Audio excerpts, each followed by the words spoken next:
We're here to talk about a really important subject. It's one that's near and dear to all of our hearts. We talk about it all the time. We share it. I'm going to do a quick introduction of the team that we've assembled here to talk about prospecting. And we're going to give you actionable insights. There's no slides. The way that we do this, no slides, no pitch, just pure content that you can put to work in your sales game right now. And who we've got here today assembled on this panel is Jeb Blount, author of Fanatical Prospecting, not yet released, but available for pre-order on Amazon. Go buy that book. John Spence, who has written a couple books. Awesomely Simple is the one you'll know him for, but he's read every book. There's not a book that he hasn't read, except maybe Mark Hunter's High Profit Selling. Must read. If you want to defend your price, this is the book that you have to read. Weinberg doubling down on New Sales Simplified with Sales Management Simplified, coming out when, Mike? October. October. So put that on your calendar. And then there's nobody that knows more about tools in this business. All of us rely on him. Miles Austin, who's going to share with you some of the tools that you can use. You can find Miles at Fill the Funnel. Each of us have 9 minutes to share with you our best insights and actionable ideas that you can use to raise your prospecting game. And I'm going to start by passing the mic over to my good friend Jeb Blount. You know Jeb from Sales Gravy. You know him from his book, People Love Jeb Blount, or something like that. People love you. People follow you. He's got a whole series of books that are all outstanding frameworks, and I can't wait to get my hands on Fanatical Prospecting. I'm going to go do the pre-order on Amazon as we let Jeb go. And Jeb is going to talk to you about interrupting your client, and we're on our way. Awesome. Thanks, Anthony. You know, I've been teaching salespeople how to prospect since I was in my 20s. And prospecting skills via the phone, email, social media, text messaging, or in person are basic foundational competencies for sales hunters, both inside and outside. But, you know, over the past few years, I've noticed this alarming trend. There's more and more self-styled gurus that are popping up, and they're pontificating to the sales profession that one form or another of prospecting is dead, and that everything that you thought you knew about sales is old school except for their narrow version of new school. And what these guys do is they pander to salespeople who are scared of, uncomfortable with, or simply don't want to do the hard work of sales. Recently, cold calling is dead seems to be the hyperbole of the day. And you've seen the ads and the headlines because they're plastered everywhere. Never cold call again. Now, the folks that are hawking this crap are usually inbound marketing, sales 2.0, social selling obsessed nitwits that have something that they want to sell you that promises to fill your pipe with no rejection and little effort. Now, these newly minted social selling gurus claim that with their top secret system, prospects who are already 70% of the way through the sales process, or 57% or 68% or whatever the latest statistic is these days, will all by themselves miraculously call you at exactly the right time. You'll just answer the phone, you'll check your email, you'll check your social inbox, and boom, you'll have closed deals. So why work hard when with their little magic pill you can just kick back and relax and wait for the orders to come in? I recently witnessed one of these gurus pronounce that all other forms of prospecting are dead and advise salespeople to focus 100% of their time and energy on social selling, of course using his complicated 9-step system. Now, ironically and hypocritically, the pitch he made about this was made via a cold email. In another situation, we had an expert call our office and talk to my VP of sales on the telephone to pitch her social selling program as an advanced lead generation tool that would eliminate cold calling forever. Now, he challenged her. He said, if your program's so good, why are you cold calling me? Shouldn't I be calling you? And of course, that abruptly ended the call. You see, social selling is not a panacea. Contact and conversion rates from phone and email dwarf conversion rates on social media. Don't get me wrong, the social selling channel is important. It enhances, it elevates, and it can accelerate your prospecting efforts. But it is not a replacement for focused and deliberate and intentional outbound prospecting efforts. Now, from time to time, I'll hire a new sales rep who will challenge me on this premise. Last year, one of my new reps walked into my office and declared that the telephone was dead. He'd read an article by a social selling expert and then attended one of this guy's webinars. And my rep claimed that he'd learned how to eliminate cold calling, and which really meant he was going to eliminate all calling with a powerful LinkedIn strategy. And he told me that no one answers the phone anymore, and he said that buyer 2.0, I don't know what buyer 2.0 is, wants to talk to salespeople on their own terms. And I remember thinking to myself, buyer 2.0, what the, well, WTF. You see, he uttered the words old school, and he kept saying old school as I pointed to the phone, and I insisted that he pick it up and he start dialing. So I challenged him. I said that he could employ his new school strategy for a week, and I was good old school. I was going to open up our database of prospects, I was going to get on the telephone, and I was going to start interrupting buyer 2.0's day. And at the end of the first day, he walked into my office, and he was proud, he was beaming, and he had contact requests that had been accepted by 7 people. And he said, these are good prospects, Jeff. I said, awesome. How much did you sell? And that's when he started explaining to me that I didn't understand how it worked, because he said it takes time. I looked down at my call sheet. That day I'd completed 73 dials, I'd made 19 contacts, and I sold 2 deals. And I'd collected credit cards on both of those deals, and I'd put real money in a real bank. And so we repeated this exercise for 4 more days. At the end of the week, I closed 12 new accounts, and I collected credit cards and payment on all of them. And he'd been really successful in getting a whole lot of people to accept his connection request. He'd liked and commented on a lot of posts. He'd followed a bunch of company pages. He'd joined a whole lot of groups. He had posted a bunch of content, and he sold nothing. Now, look, I use social media too. I sold 2 deals when the prospects called me back after I left a voicemail, sent an email, and then I pinged them through an email on LinkedIn. And while I was building my call list, I scanned LinkedIn profiles for data points that would make the calls more relevant. In other words, what I did was I wove social media into a balanced prospecting effort that included email and the telephone. Now, following our little experiment and a coaching conversation that included a calculator on which I introduced my rep to how much commission he would have earned if he had made those 12 sales, he agreed that he'd fill his bank account up a whole lot faster with a balanced approach that included interrupting people rather than hanging out on LinkedIn all day waiting for them to interrupt him. Before running headlong into this brutal reality, my rep had adopted a methodology from a guru who promised an endless stream of prospects that were ready to buy, along with minimal effort and no rejection. Now, if you decide to buy into this crap, keep your resume warmed up. Because if you think that social selling is the new magic fairy dust that will turn you into the next sales superstar, you're in for a rude awakening. Social selling will not solve your pipeline woes. It will not provide an endless stream of inbound leads with little effort. It takes far more than a LinkedIn connection, content curation, and hope to get today's buyers to take action. And that's why I'm going to let you in on the real truth. The real truth that all of these so-called experts continue to ignore. And it has absolutely nothing to do with cold calling. Here's the deal. If you want real success in your sales career, if you want to maximize your income, then you've got to learn how to interrupt prospects. You're going to have to pick up the phone, you're going to have to walk in the door, you're going to have to send an email, you're going to have to send a text message, and you're going to have to ping them on LinkedIn, Twitter, or Facebook. You are going to have to interrupt the day of someone who is not expecting you to contact them. And you can argue the degrees. You can argue that it's warm, cold, hot, whatever, it doesn't matter. Because no matter the circumstance, the simple fact remains that you are interrupting the day of a prospect who is not expecting you to call, to ask them to hear, do, buy, or give you an appointment, or do something, or have a conversation with them that they're not expecting. And see, this is what gets missed in all this useless noise about how cold calling is dead. All the talking heads who promise an easy way out if you just join their little cult ignore the real reason that prospecting is so hard, no matter how you choose to do it. Because it's never been about the degree of the call.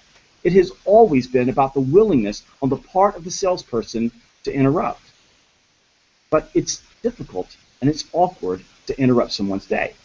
You see, you can't control their response, and that leaves an unknown, which leaves you vulnerable and causes fear. And your prospect's initial reaction to being interrupted, probably what your reaction would be, is usually a brush off or a reflex response in a not so friendly tone of voice, and that feels like rejection. And this, by the way, is the core reason why mediocre salespeople spend so much time finding excuses and looking for silver bullets and not prospecting rather than just doing it. You see, today most people, including the experts, they don't have any idea what a cold call really is. They think that any outbound call or prospecting touch is a cold call. And they've turned the fear and anxiety that they feel about interrupting prospects into a hobgoblin, and they've relabeled it cold call. And this has provided the perfect excuse to sit and wait for prospects to interrupt them and sit around and complain about not having enough leads. See, it's not the cold call that's hard, it's the interrupting. And reps are not afraid to make the call, just the cold call. Interrupting your prospect's day is a fundamental building block of a robust sales pipeline. No matter how you prospect, no matter what your approach, if you don't interrupt relentlessly, your pipeline will be anemic. So the question is not to cold call or not to cold call. Instead, the question is how you strategically balance prospecting across the various prospecting channels in your particular market with your particular product to give you a competitive edge when you're interrupting prospects in the crowded competitive marketplace. And this is why I'm so proud and happy to introduce you to my very good friend, Anthony Iannarino, who is the author and publisher of the Sales Blog. Anthony inspires salespeople across the globe with his wit, with his post, with his insight. And Anthony and I share a passion for balanced prospecting, for using all the tools at your disposal to go out there and interrupt prospects in the right way, with the right message, with the right time, to keep your pipeline full and crush your number. Anthony, on to you. Thanks, Jeb. Awesome job there. I've got a bunch of notes to go through with you here, and I'm going to work through this as fast as I can, and I'm probably going to refer to some notes because I don't want to leave anything out. And what Jeb said is right. When you're cold calling, you're interrupting your customer. But let's first talk about who we're going to be interrupting, because the most important thing, and this will probably set us up for what Mike Weinberg's going to talk to you, is choosing your dream client. You need targets. You need to understand your value proposition. You need to understand how your value proposition is going to help a certain set or a subset of prospects by creating massive value for them, what I call breathtaking, earth-shattering, jaw-dropping value that they're going to be willing to pay for and that they're going to perceive. These are the people that we want to interrupt. And so when we talk about cold calling, there's all this angst about, well, I'm picking up the phone book and I'm calling strangers. You're not. Cold calling means you're interrupting somebody, but you need a very finely defined list of targets where you know you can create value, where you know your value prop is going to resonate, and you know that you're going to be doing the work that you're capable of doing and generating the results for those clients and for your company to be able to get started prospecting. So that's the first thing. And my section here is all 101 stuff. So if you don't have a list of 60 target dream clients right now, the first thing that you want to do is make a list of those 60. That gives you 15 a week. You can rotate all 60 through with a nurture list, which we'll talk about, every single month, touching them. And the best clients you have already have somebody sitting in your spot, but that's where you need to focus your time when you prospect. So now let's talk about this balanced approach. And there's a lot of hyperbole. Jeb's right. There's a lot of cold calling is dead and social media is the only way.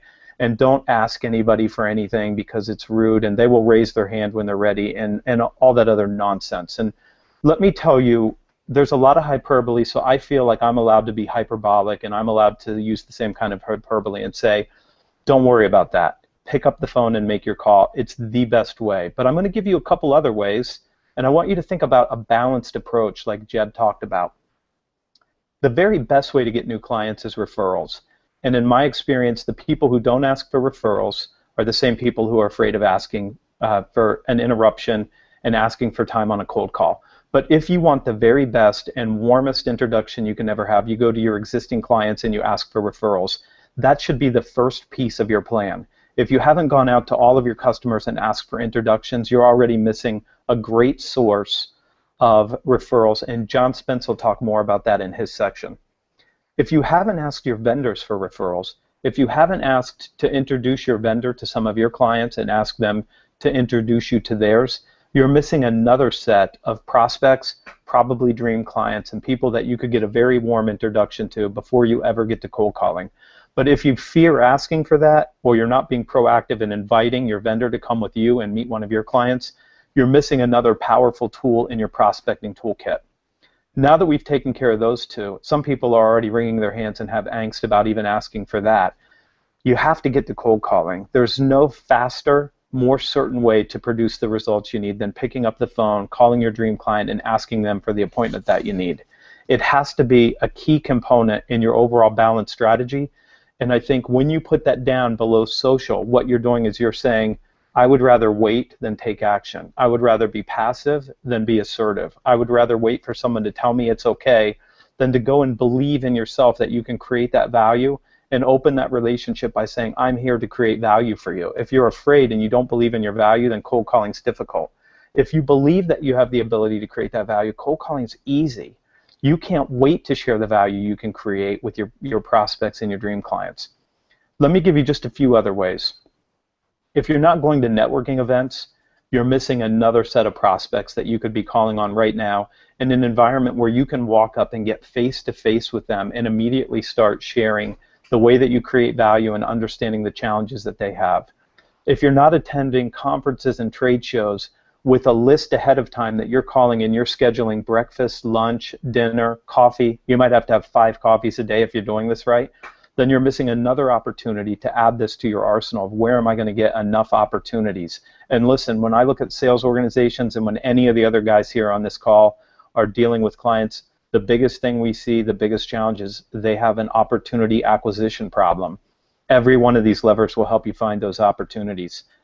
After you've done these face-to-face things and you've made the cold calls, then you can get to social media. Social media is a great brand building tool. It's a great way to market yourself. It's a great way to nurture relationships and demonstrate you have the ability to create value. But it's passive. Until you can start asking for a commitment of an appointment, it's not as powerful for you as all these other methods. It's still great for brand building, but it's not great for the ask. I show sound, so I see notes that there's no sound.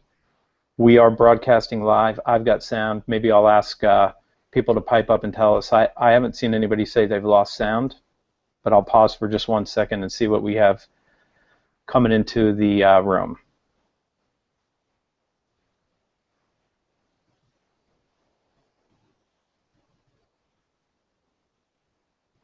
I see people asking about sound, but I see a lot of people who are giving us questions, so I believe they are getting sound. If you hit refresh, that might work for you. In the meantime, I'm going to jam through the rest of this and we'll look for answers for you. I'm going to give you just 2 more things to add to your toolkit. I wouldn't underestimate the power of email and LinkedIn emails, and I wouldn't underestimate the power of mail. Mail by itself, a handwritten card, still works, and you need to build campaigns around these. And I'm going to take my last couple minutes here and share with you just a couple fundamentals that I really want to give you about prospecting. Let me tell you the starting point for this. You need planned dialogues. You need a dialogue that says, I can create value even if you never buy from me. If you give me 20 minutes, I'll share with you 3 or 4 powerful ideas that are going to change the way you make decisions in your business now and in the future. If you can say those words and if you can deliver that kind of value, then you can absolutely get an appointment with that customer. But you need a dialogue that says, I know what their objections are going to be, I know what they're listening for when I talk about value creation, and I know how to get that appointment. You need to make prospecting a daily discipline. And I see salespeople who think prospecting should be done 1 hour every month and that the rest of it should be delivered by inbound marketing. And immediately when I go in or any of these guys come in to help you in your sales force, the first thing they're going to do is put people on the phone, because activity doesn't solve every problem, but it absolutely solves activity problems. There's no question about it. If you can get the daily discipline of prospecting 1 hour a day, you will have massive results immediately, like every sales organization does. It has to be a daily discipline.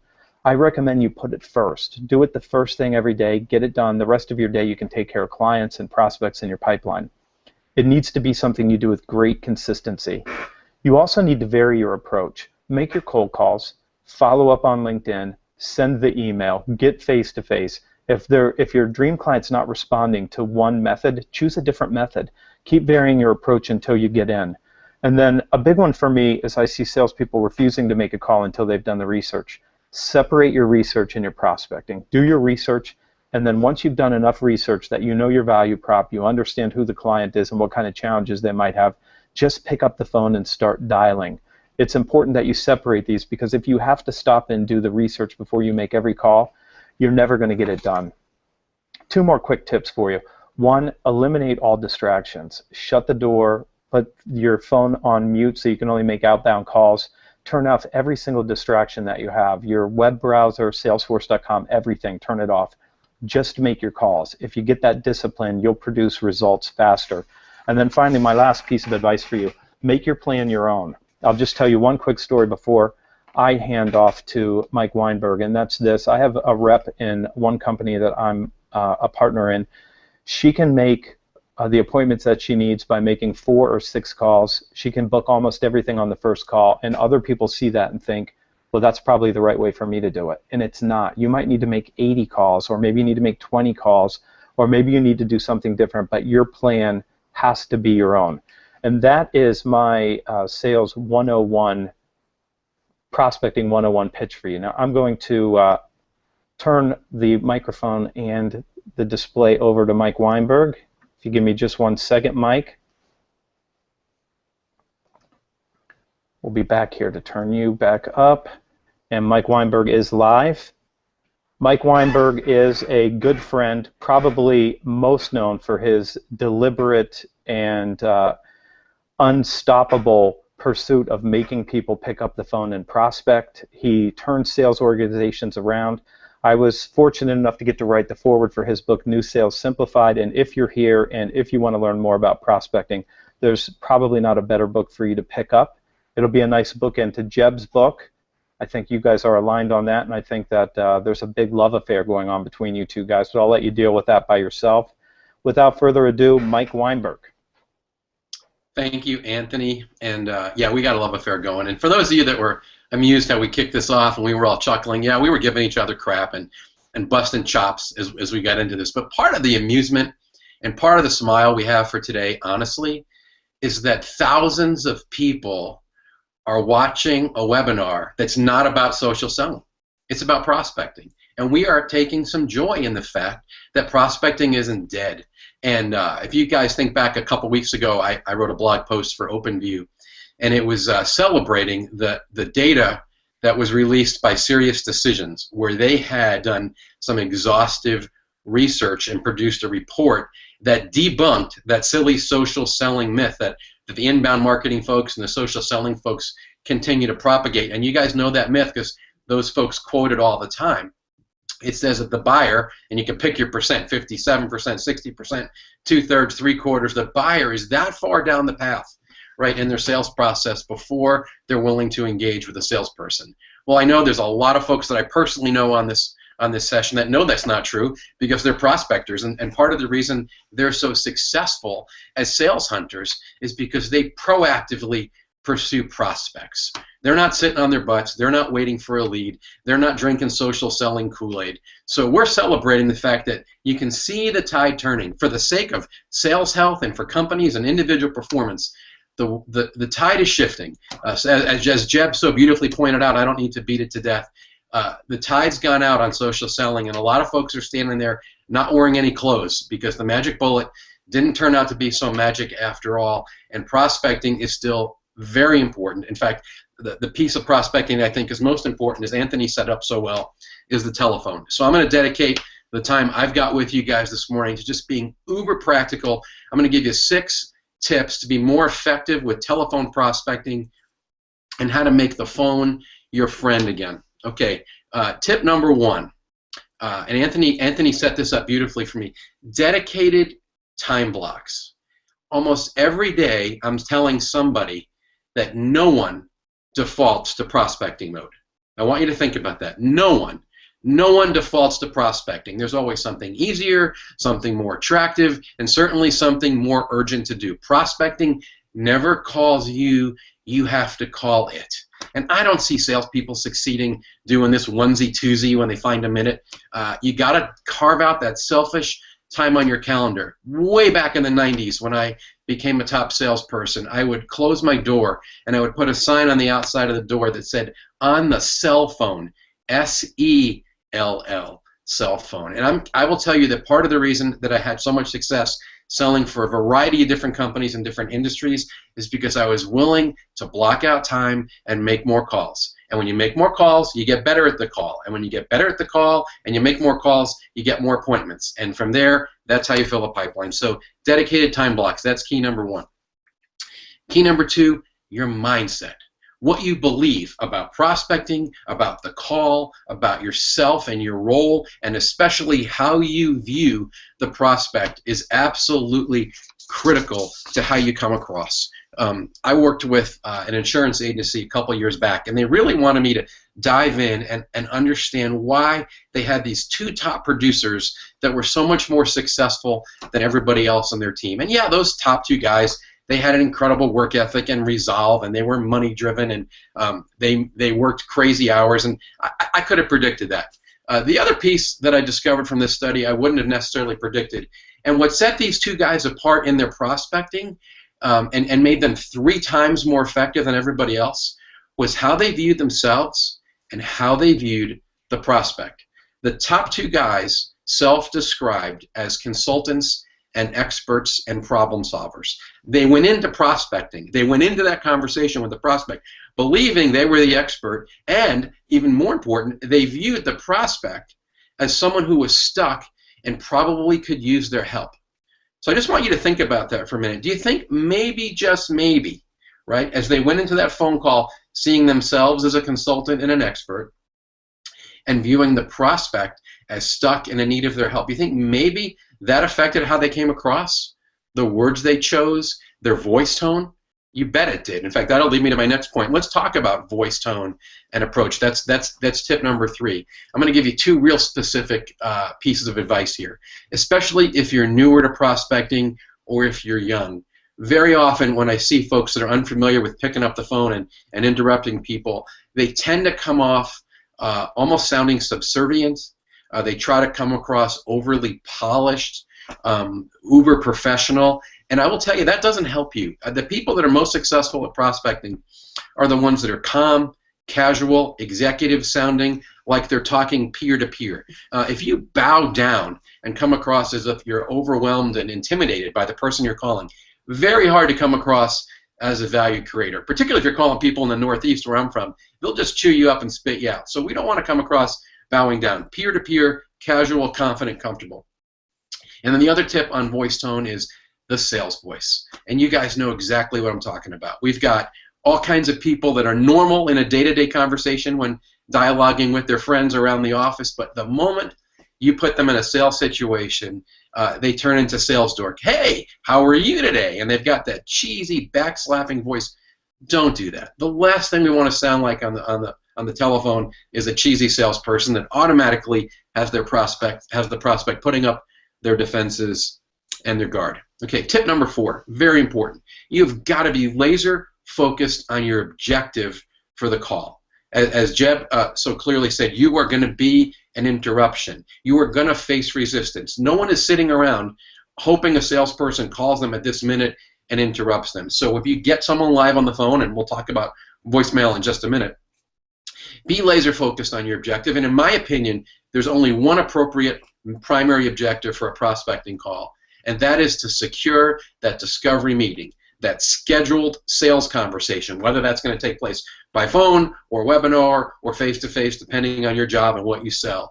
That's your laser objective, and you will face resistance. So, which leads to my next point. You got to be willing to push past that resistance. I am regularly telling salespeople to be willing to ask 3 or more times for that meeting. And I know if you're highly relational or you don't like conflict, that what I just shared makes you really uncomfortable and maybe even a little bit nauseous. So my coaching to you is be ready to ask 3 times for the meeting. No one says, I don't care how well you articulate value, share your story, you caught someone at the right point, unless you are incredibly lucky. It's very rare I see a prospect say yes on the first ask. So be ready to ask 3 times. One of the lines I love to use is, visit with me anyway. Regardless of the type of objection you get, we're busy, we're happy, we're good, we're with somebody else, it's not in the market right now. I understand. Listen, I'm calling you because you look a lot like the type of customers or our clients that are raving fans where we're bringing a ton of value in these areas. visit with me anyway. Give me the 20 minutes because you're going to get value out of the time together. And it's really critical. Sell the meeting. Don't sell your solution. So many folks, when they're prospecting, get all caught up in trying to share everything they can about their solution or their product. Don't do that. Sell the value of the meeting. And that leads me to point number 6, which is going to be my longest point, winning with voicemail. Guys, voicemail is a reality today. My clients tell me right now between 75% and 80% of their prospecting calls go to voicemail. So do yourself a favor. Stop whining about it. Stop complaining. Stop bitching about voicemail. I get it. Everyone gets it. You're going to get voicemail 3/4 of the time. What would happen if you changed your attitude and instead of dreading voicemail, you look forward to it and you saw it as this incredible 20, 30-second, and I'm being very intentional with that amount of time, 20, 30, maybe 40-second opportunity to leave a little commercial, to drip a little value nugget. Okay, change your attitude. Look forward to it. You're not an interruption when you're voicemail. No one's trying to cut you off and hang up on you. So be prepared for it. Look forward to it. See each of your messages that you leave a prospect as one in a series of several messages you're going to leave. That thought alone will stop you from leaving 90-second messages. We don't want to throw the kitchen sink and everything else in there, right? You're coming across with 1 or 2 little value nuggets, a little appetizer to tease them into calling you back. And that leads me to another point, which I'm going to steal from my good friend Art Subcheck, who's got a book called Smart Calling. It's one of my favorite books for using the telephone in sales, Smart Calling by Art Subcheck. And Art jokes about the one-and-done salesperson. And the truth is, almost no one returns a first message from someone they don't know, especially if it's from a salesperson. So I get so frustrated with salespeople when they tell me, well, I made all my calls and no one called me back. And I go, that's right. No one calls you back after one message. And the key is to batch your messages over a finite period of time, because calling somebody once a month and leaving a voicemail doesn't earn you a call back. The way you get someone to call you back is with perseverance and creativity and using a little humor and a little guilt and playing on some professional obligation from people. You leave consistent messages. Maybe it's every 4 days, maybe it's every 7 days. You figure out what makes sense, but you've got to get enough messages left to a person in a finite, reasonable period of time so you're earning the call back. And I can't tell you how many times it's after that 3rd or 4th message where maybe you ramp up your humor a little bit, or you say something a little out of the ordinary. Maybe I'm not doing a great job communicating value to you, but if you want me to go away, just call me and tell me. I'll stop. I can't tell you how many times after I'll leave or one of my clients will leave that 3rd or 4th message, they immediately get the call back from the prospect. And you know what the prospect often leads that call with? And you know exactly what I'm going to say, right? They say, I'm sorry. I'm sorry I didn't get back to you. Thank you so much for pursuing me and persevering. And then, man, you've scored all those relationship points and you secure the meeting. So there's some basic tips for you. Use the telephone. It is still the most effective weapon you have to deliver your story, to drip value, to start a relationship, and to secure that discovery meeting. All right, I'm handing it over to my good friend, the senator from Nebraska, Mark Hunter, the Sales Hunter. He is the author of High Profit Selling, a fantastic book on how to protect your price and your margin and bring value. Mark is a highly sought-after international speaker by Fortune 500 companies, and today he's going to focus on how to raise your prospecting game so you can be effective pursuing senior-level executives, targeting higher-level people, including the C-suite. So, Mark, take it away, my friend. Hey, thank you so much, Mike, and I'll tell you what, it is absolutely outstanding, some of the ideas and so forth. And you know what, let's put a little framework around this. We're not sitting here trashing social selling. Social selling is a platform that works within prospecting, but social selling is not the prospecting model. That's one of the big things that we're really talking about right here. Now, let me share with you a couple very quick things that you can be doing to help you at the C-suite level. Now, what I'm going to do is I'm going to give you 3 ideas, 2 using email and 1 using telephone. Because again, both of these platforms are very key and very critical with regards to selling to the C-suite. So let's talk about email. One of the best strategies, because you can't just send an email into a CEO and expect them to open it up and read it. It's not going to happen. But here's a strategy. 6 a.m. on Saturday morning is when you deliver a powerful, potent email, not about you, but about value and insight that the CEO is going to read. Now, here's why. The CEO is absolutely buried during the week. They're fighting fires throughout the week. But come the weekend is when they get a chance to take a step back and not so much be in the business, but be working on the business. And they're doing a little more reflective. They're doing a little more pondering of what's really happening. So what they're doing is they're sitting there saying, what are some things I need to look at? And what are they doing? They're digging into email. Many CEOs that I know and C-suite people, they're on email at 6, 7 o'clock in the morning. They're looking through stuff. So what I like doing is I like sending out emails to them. And what it is, it's no attachments, because a CEO is not going to open up attachments. They're not going to. It's very quickly. It's 3 quick bullet points. And below that is 2 sentences on each bullet point. Very short, very quick. But you see what happens is they can pull it up on their smartphone. They can pull it up when they're going to the store. They can pull it up when they're watching a grandkid's soccer game. They can pull it up when they're taking a walk down the street. Whatever it might be, because that's when they're perusing. Now, here's the key thing, though. You got to be monitoring your email, because you know what? They may easily hit you back with an email. And if they hit you back with an email, guess what? You better be ready to respond. If you wait till Monday morning to respond, they're going to blow you off as a lousy salesperson. But if they send you back a response at 8 o'clock, 7:30, 9 o'clock in the morning, and you respond back to them at 11, 11:30 or something, what's that tell them? That tells them that you're working at their level. C-level people. Saturday morning, 6 a.m. Now, let me share with you a little spin on this to mid-level people. Mid-level people don't work 7 days a week. Mid-level people, many times, they're the ones not with the grandkids playing soccer. They're the ones coaching the soccer game because their kids are actually playing. See, their lives tend to be a little more full. So what happens is they're engaged with life, but come Sunday afternoon, whoa, they got to throw themselves back in. They got to throw themselves back into it. So what happens is they throw themselves back into it. What's the first thing they do? They check email. So what I love doing is if I want to reach a mid-level person, I'm going to send them an email at 5 o'clock on a Sunday afternoon or 4 o'clock on a Sunday afternoon. And I'm going to include a link or a PDF file. Now that's different from a CEO. Mid-level person is generally more technical, comfortable. And they'll go to links, they'll do the things, because here's what's going to happen. That mid-level person knows they got to dig into stuff, knows they got to get through emails, know they got to get through all that stuff, and they got to get set up for the week, but oh, it's been a long weekend, and they really don't want to. So what they do is they wind up diverting their attention and reading that PDF file that you sent.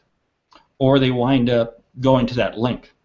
And again, what I found is I get a tremendous amount of immersion from mid-level people. Now, the reason I like 4 o'clock, 5 o'clock on a Sunday afternoon is this, because we always read emails from from the most recently received back.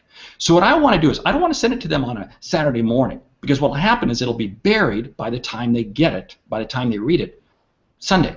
And so what will happen, it'll be the 100th email that they get to, and by that time they realize that, whoa, they got to get going, and delete, delete, delete. But if I catch them at 4 or 5 o'clock on a Sunday afternoon, bingo.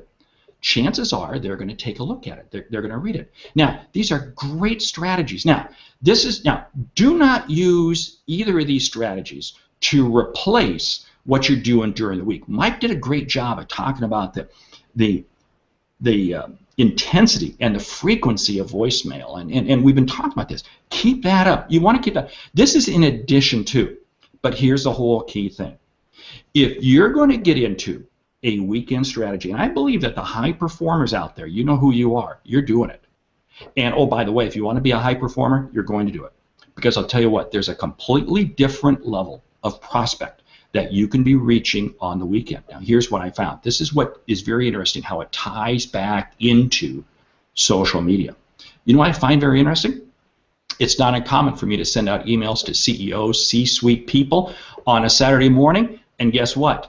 The one place they will go is to LinkedIn to look at my profile. You see, it does come back in. You see, the role that social selling, social media plays is it plays in the avenue of setting credibility, establishing a framework. But in and of itself, it doesn't do enough. We've got to be proactive. Now, let's talk about the telephone, because this is an absolute killer approach. I have never not had success with it. Again, you're using the telephone. You know, Mike's been saying the vast majority of phone calls go into voicemail. I get it. But you know what? There are little windows of time that you can reach people that there'll be a higher propensity, a higher potential for them to actually open or actually answer the voicemail, actually answer your phone call, because it won't go to voicemail. You know what it is? It's called 58-2. I call it the 58-2 strategy. What this is I'm going to call somebody between 58 minutes after the hour and 2 minutes into the hour. Now, why am I doing that? Because here's what's interesting. If you look at C-suite people, they are driven by meetings. It's all they have, all day long, meetings. And their meetings are either 30 minutes or 60 minutes. But generally, they start at the top of the hour. So what happens is a C-suite person who is running between meetings, they're going to suddenly find themselves at, whoa, they're back in their office just for a moment right at the top of the hour. Suddenly their phone rings. It could be their next conference call. It could be their next meeting. You see what happens is they're instinctively going to pick up the phone and they're going to take the call. I have used this strategy myself with COOs, CMOs, CSOs, and yes, CEOs, and have had success. Now here's the key thing though, and here's what I find. I am not a big person of ever, I'm not a big proponent of ever asking, hey, is this a good time to talk? I'm not crazy about that at all. I don't like that at all. But I will do that when I'm calling a C-suite person at the top of the hour. Here's why. That person may pick up that phone. She may pick up that phone and, oh, wait a minute, it's you, but she thought it was her 11 o'clock conference call. You see, so it's the one time when I will sit there and say, hey, is this a good time to talk? Now, here's what I found. When I'm calling the C-suite, you know what I find? They are incredibly straightforward, upfront, honest, and respectful to you. You say, is this a good time to talk? They will, chances are, say no. I'll give you a quick example. I was trying to reach a COO of a major Canadian company. Had a really hard time. Called him right at the top of the hour. He picked up the phone, and I said, is this a good time to talk? He said, no, it isn't. I said, great. When would be a good time for me to call you back? And I could tell he paused. He was looking at his calendar. He said, 4:15 this afternoon. I called him back at 4:15, and he answered on the first ring and took the call. You see, what I find is people at that position, people at that level, they will take your call. Hey, 3 quick strategies as to how you can grab the attention of mid-level, senior level, CEO level people. And now it's my really good fortune to introduce to you really a guy who dances with the C-suite on a regular basis. He is, I kind of refer to him as the guru of leadership. Now let me tell you something. He's been named, John Spec is who I'm going to introduce here in just a moment. He's been named one of the top 100 business thought leaders in America. He has been named one of the top 500 business development experts. And recently, he was named as one of the top 50 leaders to watch in America, emerging leaders in America to watch, along with Jeffrey Bezos of Amazon. Hey, John, take it away. It's all yours. Thanks, Mark. Thank you very much. Welcome, everybody. Good to see you all, or good to be with you from my hotel room in downtown Denver on the 22nd floor. If you hear sirens going off, they're having the Clinton Global Initiative here, and the president's downstairs, and their motorcade might be coming back. But I want to share with you some very, very specific things about referrals. I've just finished writing a new book on it. It's not out. We won't worry about that. But I did a lot of research, a lot of study. I've run a couple companies that ran 100% almost off referrals, and I want to get really clear on exactly how to do it. Because if you want your prospecting to be excellent, referrals are a fantastic way to get to already have credibility, already have an in, know what's going on, and being able to connect with people who've heard your name and know that you do a great job. So, step 1, referrals are very simple but not easy. Here's why. Another word for referral would be remarkable. If you're going to be successful, you have to be really, really good at what you do. I'm going to click on my camera. Here's how I suggest you do it. I want you to look around your industry, to everyone you compete against, all your competitors, and find a person or a couple of people that you feel are the very best in the world at what you do. And that's whatever world you play in, whether it might be your city, your state, your region of the country, the entire United States, or the entire world. and then really go to school on those people. Study them. Go to their LinkedIn. Find out what they've done. Ask around the industry. Literally figure out everything they did to get where they are. Let me give you a real quick example I used myself. 20 years ago, when I decided I was going to go into this business and work as a consultant, a coach, a trainer, a speaker, I looked around and I said, who's the best of the best doing this right now? And at that time, it was Tom Peters. He'd just been on the cover of Fortune magazine as the uber guru of leadership. And so I went to school on Tom Peters. I read everything I could that he'd written. I found out, what did he do? He'd been a consultant at McKinsey & Company. He had worked at the White House. He'd done international travel. He'd worked with CEOs. And I made a checklist. I made a very clear checklist of everything I could find out about what he did to become #1 in the world. I then created a checklist, and I got up every day and tried to check stuff off. The key here is you've got to be really, really good, so good that people can't ignore you, and so good that you position yourself as a true partner, a peer, a trusted advisor, someone who brings massive value when you get to talk to people, when you work with them, when you prospect with them, and when they become a client. To follow on the Tom Peters thing, I got up every day for 17 years and checked stuff off. I read all of his books. I jumped on planes to watch live seminars. I followed his blog. I tried to do the other things he did, get jobs at Fortune 100 companies, on and on and on. And about 7 years ago, I ended up sitting next to him on a plane on a flight to Tokyo. We chatted most of the way. I won't say we became super good friends. We got to know each other. And I mentioned to him on the plane that I was chasing him, that I was going to do everything I could to catch up with him and be one of the best in the world. And he kind of chuckled at me and said, well, good luck, son. And you just heard a few of the things. I just got named one of the top 100 speakers in America, and it was alphabetical, and 3 before me was Tom Peters, which he sent me a very nice note and said, congratulations. Now, here's the reason I say all that. When you become truly excellent at what you do, very professional, incredibly knowledgeable, a true expert as much as you can be, it's a heck of a lot easier to do prospecting and get more referrals. And unlike sales, I can tell you that the future of referrals is social media. No place else do you have as much leverage to get your reputation out for people to find out about you, to like you and know you and start to trust you before you pick up the phone and call them and they say, oh, I've heard your name before, I've seen your tweets or I've seen your blogs, which brings me to tip number 2. This comes from a good friend of mine. Tim Sanders wrote a great book called Love is the Killer App. And he says there's 3 things it takes to build a world-class career, and I agree totally. KNL. KNL. The K stands for knowledge. You've got to be really, really good, extremely bright, sharp, smart, and talented at something that's highly valuable in the marketplace. You've got to have skills, abilities, idea, creativity, innovation, real value that people are willing to spend money on. So you're going to be really, really good at something that's highly valuable in the marketplace. Number 2, the N stands for network. A lot of the right people need to know that about you. And by right people, it's what I call hubs.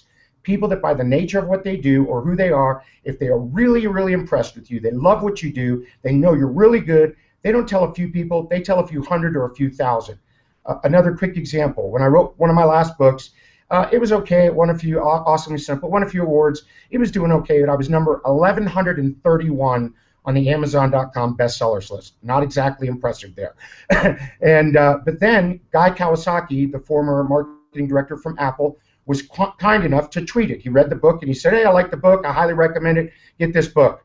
I went from number 1131 on the bestsellers list to number 11 in 45 minutes and got back ordered at Amazon for a full month. The reason, he has 1.8 million Twitter followers. Now, I'm not saying all your clients do, but if they're really impressed with the work you do, they love what you are, they think you're highly knowledgeable, and you have the third thing, KNL. The L stands for love. If you're an honest person of integrity, you always keep your word, you do what you say you're going to do, you're extremely good at something that's highly valuable. If the right people know that about you, they will tell everybody. Now, you need to help them by asking them to put it on their platform. If they tell it's great, let everybody know, send it out on your social network, put it on LinkedIn, and a couple will, a few won't, and a couple will put it everywhere. And they'll just say, I just dealt with Bob or Sue or John. They were fantastic. They do a great job. Their product's awesome. I highly recommend it. They hit the button, and 4,000 people get that sent to them. Now, not all 4,000 are going to read it, but that's one of the key ideas. I want to leave you with 2 more ideas, and this is some stuff I've used in the past. Number 1, When someone tells you you're doing a great job, they go, thank you, you're awesome. You need to have a really well put together, quick script, and because here's what most people say: thanks, I appreciate it. And you go, oh, my pleasure, happy to help. What you need to come back with is, hey, thank you, I'm so glad you're pleased, I'm so glad you helped. And if you want to do something to help me, it would be awesome if you could tell anybody that you think would find value in the kind of products and services I sell, that I did a good job for you. That would be incredibly helpful to me. Again, a few people won't, a few people will, a few people will send it to 300 or 400 people. Of course, there's the traditional asking them to connect you. I'm not going to give you that because everyone knows that one. Then here's the last one that I'll share with you, and it's a technique I've used for years. Build it into the agreement. You've done the prospecting, you got them on the phone, you land them as a client or a customer, and when you sit down in that initial meeting, you say to them, my goal is to exceed your expectations, to make sure that I deliver all the value I've promised and more, and then you sit down and say, how can we measure that? How can we put some metrics or numbers around that so we can set a target and I can then work really hard to exceed that target? And you do the metrics, you figure it out. It might be on-time delivery, it might be quality, it might be on spec, on budget, whatever it might be, customer satisfaction. You agree on a metric, and then you look at them and say, if I exceed that metric, I'm going to ask you to send out a strong personal note of referral to at least 20 people. So if I exceed that metric, will you agree to send out those referrals for me? I have never, ever, ever had a client refuse. So now you go and earn the referrals. You go and do a great job, and after you've done the amazing job, you politely and professionally remind them that they agree that if you exceeded the metric, you exceeded their expectations, that they would, go ahead and refer you. Again, a few won't, a few will do a couple, and a couple will connect you with a bunch. They'll send out ideas, they'll send out emails, they'll put it on their social media, and here's what I've found is that can generate lots and lots of potential customers, lots of opportunities. Then you pick up the phone and you call them and say, hey, Anthony told me to give you a call, or I noticed that Anthony connected us, or I saw that you were on my LinkedIn profile checking out my information. What can I do to help you? So now you've got a warm lead, somebody that when you call them, they've heard your name, they know who you are, they trust you and respect you. Just a couple quick ideas, very specific. Hope that was helpful. Now I'm going to turn it over to my good friend Miles Austin, who's one of the experts in technology and tools to help salespeople be more successful. Miles, the floor is yours, sir. Thanks, John. Gang, look, folks, I don't know if you've been listening to this, but I got to tell you, my mind just blew up listening to these 5 guys that preceded me. I can't tell you how many powerful nuggets that I've gotten from it, and I've been doing this job in sales for 30 years. So to each of you 5, thank you. You blew my mind today, and I'll bet you've been blowing the mind of our listeners throughout this entire presentation. So with that, let me tell you what I get the opportunity to do right now. I'm going to share with you 10 different prospecting tools. They're not going to prospect for you. They're not going to call for you. They're not going to hit your quota. But if you use these tools as they fit into your prospecting activity, you're going to do more business, okay? They're not going to do it for you. They're going to help you. Use these as ways to augment, to multiply your capabilities and your opportunities. They're not going to make the calls for you. So let me just get started. By the way, if you'll pay attention, the link right here on my lower third, that's where you can go to download all 10 of these to learn more about them. So don't worry about writing them down. Just listen to what these do in general. The first tool is a product and a tool. It's an app, actually, that you use with Google, and it's called Who Works At. It's just that simple. Who Works At helps you discover the connections that you have while you're browsing the web, and you're uncovering existing connections that you might not have even realized. It's all part of the browser. It's instant.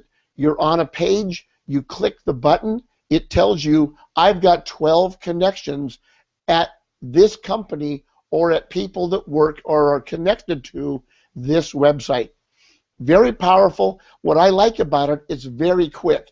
And I think when we're live with the customer and we're in that prospecting discovery mode with them, I have my website link of their site on the screen. And I have Who Works At live with me, and I'm going to see the names of the people that I'm connected at that work at that company and it really helps to continue to build the rapport. So let me tell you, the second one we're going to talk about is fairly new. This tool was just upgraded and improved and came out roughly a month ago, and it's from the team at Nimble, and it's called the Nimble Smart Contacts app. And I got to tell you, folks, use this. We all browse the web. We're all online big portions of our day, especially those of you that are in an inside sales role.